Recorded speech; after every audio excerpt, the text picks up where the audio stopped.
Hi hello welcome to ఖతర్నాక్ కబుర్లు channel. Sankranti అనేటప్పటికీ పెద్ద పెద్ద సినిమాలన్నీ పోటీ పడుతూ ఉంటాయి. ఈ సంవత్సరం కూడా రెండు పెద్ద సినిమాలు పోటీ పడుతున్నాయి. ఒకటి మహేష్ బాబు నటించిన గుంటూరు కారం, రెండోది తేజ సజ్జా నటించిన పాన్ ఇండియా మూవీ హనుమాన్. ఈ రెండింటికి గట్టి పోటీనే ఉంది.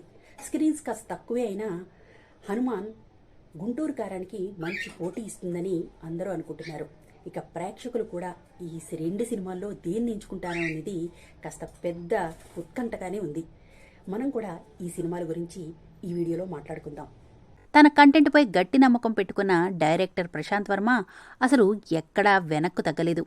తెలుగు రాష్ట్రాల్లో హనుమాన్ సినిమాకు తక్కువ స్క్రీన్లు దక్కినా గుంటూరు కారం సినిమాతో పోటీపడి మరీ సినిమాను రిలీజ్ చేశాడు. హనుమాన్ సినిమాకు సంబంధించిన ప్రీమియర్ షోలు గురువారం సాయంత్రమే పడ్డాయి. మరైతే డైరెక్టర్ ప్రశాంత్ వర్మ పట్టుపట్టి మరీ రిలీజ్ చేసిన హనుమాన్ మూవీ ఎలా ఉంది? ఫస్ట్ షోకు వెళ్లిన ప్రేక్షకులు సినిమా అయిపోగానే థియేటర్లలో ఏం చేశారు? బాక్సాఫీస్ వద్ద సూపర్ స్టార్ మహేష్ బాబు నటించిన గుంటూరు కారం సినిమాకు హనుమాన్ మూవీ పోటీ ఇవ్వగలదా? ఈ సినిమాకు వెళ్లాలనే తల్లిదండ్రులు ఖచ్చితంగా ఏం చేయాలి? ఈ మూవీకి వెళ్లాలనుకునే మాస్ ఆడియన్స్ ఏం చేస్తే బెటర్ అనే వివరాలను ఈ వీడియోలో తెలుసుకుందాం. దీంతో పాటు హనుమాన్ మూవీ ప్రమోషన్స్ టైంలో icon star Allu Arjun, natural star Nani పేర్లు సోషల్ మీడియాలో ఎందుకు వినిపించాయనే వివరాలను కూడా ఈ వీడియోలో చూద్దాం.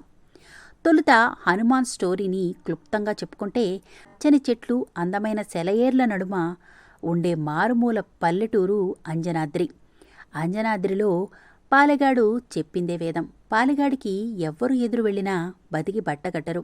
ఆ ఊళ్ళో మన హీరో హనుమంతు ఒక పలికిమాలిన వ్యక్తి. హనుమంతు దొంగతనాలు చేస్తూ అల్లరిచిల్లరగా తిరిగేస్తూ ఉంటాడు. చాలా సినిమాల్లో చూపించినట్టే ఆవారగా తిరిగే హీరోలు పెద్ద చదువులు చదువుతున్న అమ్మాయిని ప్రేమించినట్టే మన హనుమంతు కూడా పట్నంలో ఎంబీబీఎస్ చేసే మీనాక్షిని చిన్నప్పటి నుండి ప్రేమిస్తాడు. మీనాక్షి ముఖంలో ఆనందం చూడటమే పరమావధిగా బతికిస్తూ ఉంటాడు. ఇంతలో పట్నంలో చదువుకుంటూ సెలవులు కని సొంతూరుకొచ్చిన మీనాక్షి ఊళ్ళో పాలెగాడి దౌర్జన్యాలు చూసి ప్రశ్నిస్తుంది. దీంతో మీనాక్షిని చంపేందుకు పాలెగాడు స్కెచ్ వేస్తాడు. హీరోయిన్ను కాపాడబోయి మన హీరో ప్రాణాల మీదకు తెచ్చుకుంటాడు. సరిగ్గా అప్పట్నుంచే సినిమాలో అసలు కథ మొదలవుతుంది.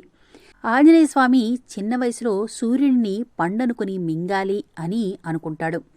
అప్పుడే లోకాన్ని కాపాడడానికి ఇంద్రుడు ఆంజనేయస్వామిపై ఆయుధం ప్రయోగిస్తాడు.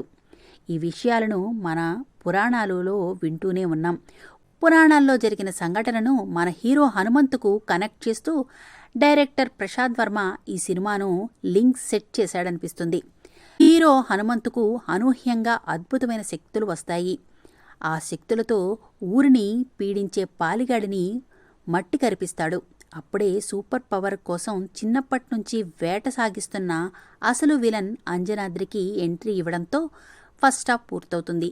హనుమంతు నుంచి విలన్ ఆ సూపర్ పవర్ను లాగేసుకోవటానికి ఎలాంటి ఎత్తులు వేస్తాడు, వాటిని మన హీరో ఎలా తిప్పికొట్టాడు, రావణుడి మరణానంతరం లంక బాధ్యతలను స్వీకరించిన విభీషణుడు మన హీరో హనుమంతుకు ఎలా సాయపడతాడు, సినిమా చివరలో సాక్షాత్తు ఆ హనుమంతుడే భూమిపైకి రావాల్సిన అవసరం ఏంటి అనే వాటికి సంబంధించిన సన్నివేశాలు సెకండ్ హాఫ్లో ఉన్నాయి.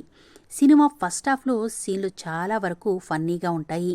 రవితేజ వాయిస్ ఓవర్తో కూడిన కోతికి మన హీరో హనుమంతుకు మధ్య జరిగే సన్నివేశాలు సూపర్గా ఉంటాయి.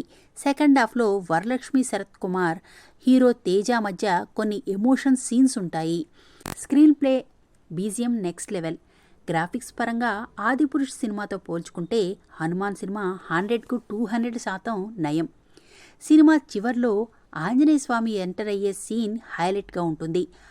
అప్పుడొచ్చే బీజిఎం వల్ల గ్యూస్ బంప్స్ వస్తాయి.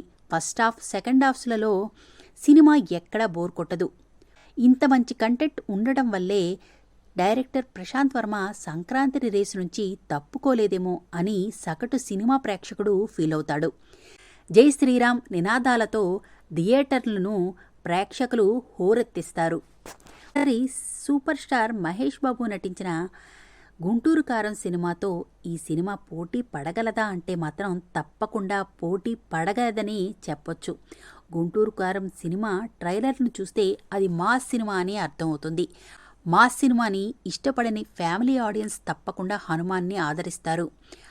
ఆంజనేయ స్వామికి సంబంధించిన చాలా సీన్లు ఉండటం వల్ల మరికొద్ది రోజుల్లో అయోధ్య రామమందిరం ప్రారంభం అంశం కూడా ఈ సినిమాకు కలిసి వస్తుంది.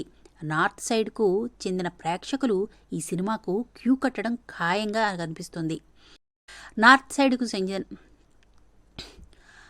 సైడ్కు చెందిన ప్రేక్షకులు ఈ సినిమాకు క్యూ కట్టడం ఖాయమనిపిస్తుంది. అందువల్ల ఈ సినిమా చాలా సింపుల్గా 100 కోట్లకు పైగా కలెక్ట్ చేసే అవకాశం ఉంది. ఈ సినిమా ప్రమోషన్ టైంలో అల్లు అర్జున్ న్యాచురల్ స్టార్ నానికి సంబంధించిన కొన్ని వార్తలు వైరల్ అయ్యాయి. డైరెక్టర్ ప్రశాంత్ వర్మ తొలుత ఈ సినిమా స్టోరీని అల్లు అర్జున్కి చెప్తే పుష్ప సినిమా కారణంగా రిజెక్ట్ చేశాడట. అదేవిధంగా న్యాచురల్ స్టార్ నాని కూడా ఈ సినిమాను రిజెక్ట్ చేసినట్టు వార్తలొచ్చాయి. ఒకవేళ నిజంగా ఆ వార్తలు నిజమే అయితే icon star Allu Arjun, hero నానిలు ఒక మంచి హిట్ను మిస్ అయ్యారని చెప్పడంలో ఎటువంటి సందేహం లేదు. ఈ సినిమాలో యంగ్ హీరో తేజ చాలా మెచ్యూర్డ్గా నటించి మూవీకి ప్రాణం పోశాడు. ఈ సినిమా గురించి చివరగా చెప్పాలనుకున్నది ఏంటి అంటే మాస్ డైలాగులు, ఐటెం సాంగులు కోరుకునేవాళ్లు హనుమాన్ మూవీకి వెళ్ళొద్దు. ఒకవేళ వెళ్తే ఖచ్చితంగా డిసప్పాయింట్ అవ్వాల్సిందే. అలాగే తల్లిదండ్రులు పొరపాటును కూడా మీ పిల్లలను తీసుకెళ్లకుండా సినిమాకు వెళ్ళొద్దు. పిల్లలతో పాటే సినిమాకు వెళ్ళి ఈ సంక్రాంతిని హ్యాపీగా ఎంజాయ్ చేయండి. ఈ సినిమాలో ఒక్కటంటే ఒక్క అసభ్యకరమైన సన్నివేశం కానీ పదం కానీ లేదు. ఇదండి హనుమాన్ మూవీ రివ్యూ. ఈ వీడియో కనుక మీకు నచ్చినట్లయితే లైక్ చేయండి, షేర్ చేయండి. అలాగే ప్లీజ్ మా ఛానల్ను సబ్స్క్రైబ్ చేసుకోండి, సపోర్ట్ చేయండి. మీకు ఈ వీడియో నచ్చినట్లయితే షేర్ అండ్ సబ్స్క్రైబ్ చేసుకోండి.